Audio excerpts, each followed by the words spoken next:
One woman's hemline told London exactly which German ships sat in a French harbor. The Germans read that column every week and never once suspected a thing.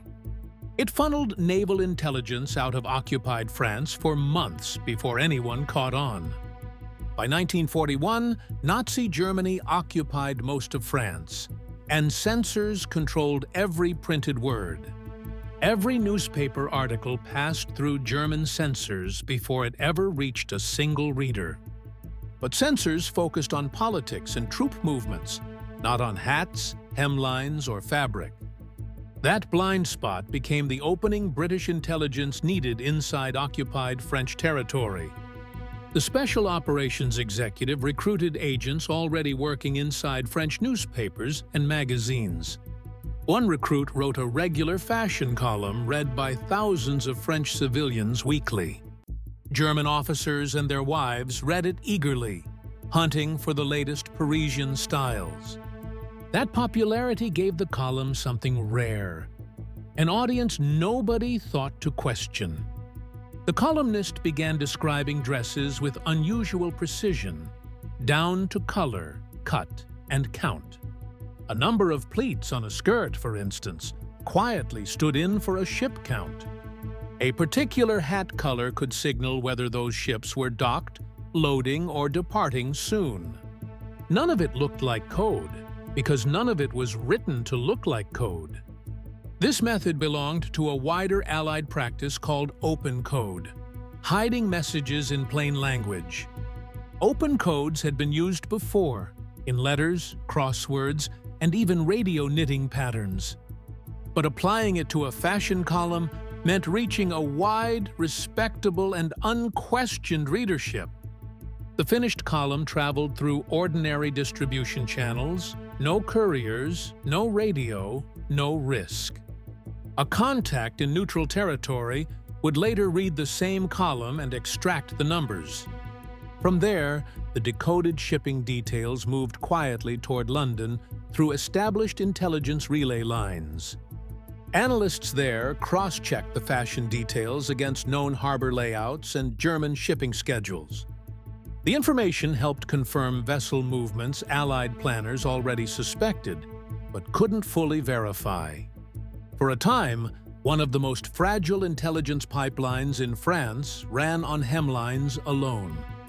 But no intelligence pipeline stays invisible forever, and this one carried a hidden weakness from the start. The column depended entirely on one woman staying free, unsuspected, and able to write every week.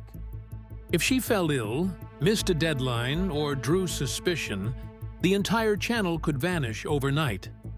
So Special Operations executive handlers built in a second layer, quieter than the column itself. A backup contributor, briefed only partially, could continue the column if the columnist ever disappeared. This kind of compartmentalization was standard tradecraft, limiting how much any single capture could expose. Even the editor who approved the column each week had no idea what it truly carried. That ignorance was deliberate, protecting him and, in turn, protecting the entire operation from exposure. Meanwhile, London needed a reliable way to translate hemlines and hat colors into actual numbers. A private key, memorized and periodically changed, told analysts exactly what each detail meant. Changing that key regularly meant even a captured notebook would only reveal an outdated system. This kept the network resilient, even as German counterintelligence slowly tightened its grip on France. German intelligence services were not careless. They simply searched for spies in the wrong places. They monitored radios, mail, and known resistance contacts, exactly where prior spy rings had been caught. A fashion column, printed openly and read by their own officers, simply never fit that profile. That blindness reflected a broader truth about wartime censorship, which prioritized obvious threats over subtle ones. Censors read for meaning in words, not for meaning hidden inside seemingly harmless physical descriptions. That gap between literal reading and coded reading is what made open codes so effective throughout history. British intelligence had used similar tricks before, hiding troop counts inside seemingly ordinary personal letters. But the fashion column reached further, into homes, salons, and German officers' quarters across occupied France. That reach meant the intelligence flowed continuously, without a single break in weekly publication schedules. Allied naval planners came to treat the column as a quiet, dependable supplement to other intelligence sources. It never replaced aerial reconnaissance or agent reports, but it quietly confirmed what those sources suggested. That layered confirmation from multiple unrelated sources is exactly what made wartime intelligence assessments trustworthy. Still, the network's greatest strength was also its greatest liability, a single point of failure. By late 1942, German counterintelligence in France had grown sharper, more coordinated, more suspicious. The Abwehr, Germany's military intelligence service, began cross-referencing civilian correspondence with known resistance patterns. They never suspected the fashion page, but they did suspect the newspaper's distribution network itself. A separate courier tied to the same publishing house was arrested during a routine document check. That arrest had nothing to do with the fashion column, but it rattled everyone connected to the paper. Special operations executive handlers ordered a temporary pause, fearing renewed scrutiny might expose the columnist. For 3 weeks, the column ran ordinary fashion advice, empty of any hidden shipping detail. London noticed the silence immediately, since the pipeline's rhythm had become part of its own analysis. Handlers weighed a hard choice: resume too soon and risk exposure, or wait and lose vital data. They chose patience, trusting that a slower, careful network would outlast a fast, careless one. 3 weeks later, the column resumed, its coded details folded back into ordinary sentences about hats. The pause had cost weeks of shipping data, but it preserved the one asset London could not replace. That asset was the columnist herself, still free, still trusted, still writing every single week. Historians studying special operations executive files later called this restraint a defining feature of durable networks. Speed tempted every agent network, but the ones that survived learned when silence mattered more. By early 1943, the column had resumed its full rhythm, feeding shipping details back into London's assessments. That same year, Allied planners were preparing for larger operations along the French Atlantic coastline. Precise knowledge of German naval movement along that coast suddenly carried far greater strategic weight. The fashion column's quiet reports on ship counts became more valuable, not less, as invasion planning accelerated.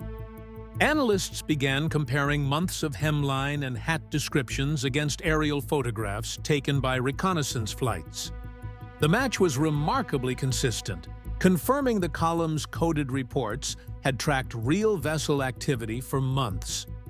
That confirmation elevated the network's standing among London's intelligence sources, however unconventional its method seemed. Few in London's naval planning rooms ever learned that the source behind those numbers wore no uniform. Yet, the network's biggest test wasn't German suspicion.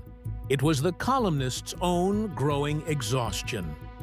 Writing coded intelligence every week meant she could never truly relax, even in her own home.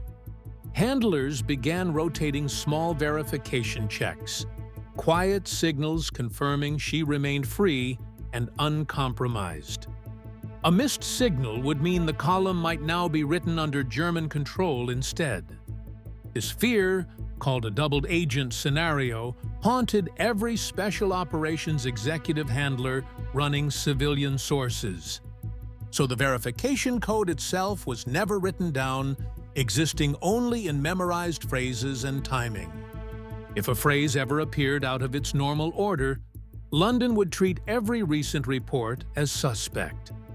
That single safeguard meant London could trust the column's silence as much as its words. Through 1943, the network expanded slightly, adding a second publication in a nearby coastal town. This new column covered household advice instead of fashion, but used the same underlying number system. Recipe quantities, oddly specific, now carried their own hidden meaning about German supply convoys. Two parallel open codes now fed London simultaneously, covering both naval ports and inland supply routes. Analysts cross-referenced both sources, catching inconsistencies that revealed German attempts at deceptive troop movements. This cross-checking function, unplanned at first, became one of the network's most valuable byproducts. Meanwhile, the original columnist trained her backup more fully, sensing the war's pace was quickening. She could sense, without being told, that something larger was being planned across the English Channel. By early 1944, Allied planners were finalizing details for the invasion that would become D-Day. Every scrap of coastal shipping and troop data, however small, now carried enormous strategic weight. The fashion column's reports on the Atlantic coast suddenly fed directly into invasion deception planning. Planners used it to help confirm which harbors still held real German naval strength that spring. That confirmation helped planners avoid wasting resources on harbors the Germans had already quietly abandoned. It was a small contribution among thousands, but a precise one, exactly where precision mattered most. On June 6, 1944, Allied forces landed in Normandy, and the fashion column's work quietly ended. With liberation spreading across France, the need for a hidden shipping code finally disappeared entirely. The columnist survived the war, her name kept out of most official records for decades afterward. Her story surfaced only when Special Operations executive files were gradually declassified decades after the war ended. Her fashion column proves the most dangerous intelligence often hides in what looks utterly harmless. Subscribe to Colonel Mittens for more true stories of the hidden wars behind the headlines.